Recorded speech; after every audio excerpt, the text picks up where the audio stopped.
What up? It's Beast Mode. Coming at you. We got a 15-minute rapid game, 10-second bonus time. Opponent goes e4. We hit him with the French, as per usual, and we get an advanced French.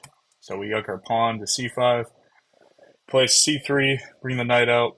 He brings his knight out, get the queen on b6, develops his bishop. I develop my bishop, castle. I get my rook on the c file because this thing's about to open up. So standard French stuff.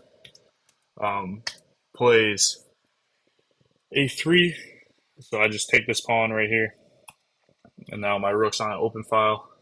And I bring my knight to e7, which common idea in the French. Put that G knight on to the f5 square after two moves. So two move developing move.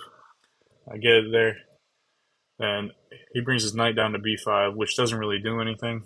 I think he was trying to go to d6, but it doesn't really work. So I just kick him out, hoping that he does play knight to d6, and it doesn't work because I just take with my bishop. He takes back with a pawn, and then I take that pawn there. And now my queen attacks that. I'll probably take this knight with check, and then take that pawn. So it just loses material. I think he finally realized that, and then drops back. But now I take that pawn anyway. He brings his bishop out, pinning my knight to my queen, but it's not really a good pin because I find this move take on f3 with a check. He takes back, then I take that bishop, and then I take that pawn back with check. Now I'm up 2 pawns. I get a little greedy here. I take the pawn on e5, which is an inaccuracy.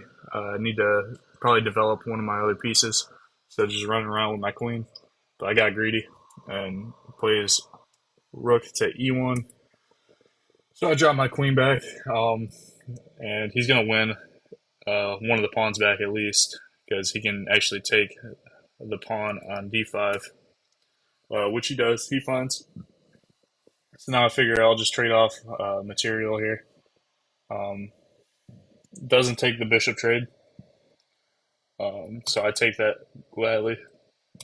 And then he takes back with a knight. And now I finally develop my dark square bishop.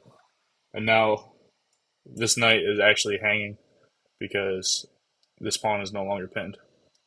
But he plays rook to f1. And here I actually can just take the knight and give this check. Just take that check on f7, and then this funny line here, kind of. He takes that pawn, and then I just run my queen or my king across the board, and get it to a safe square on b8. But I decided to play a little simpler, and I just castle. Brings his knight back. I get my rook out, attacking the queen. I attack the queen again. Now I pin the knight to the queen. Get my queen on a more active square. Take the free pawn. He attacks my bishop. I just move it out of the way. No big deal. And then my opponent blunders mate in 1. So thanks for playing.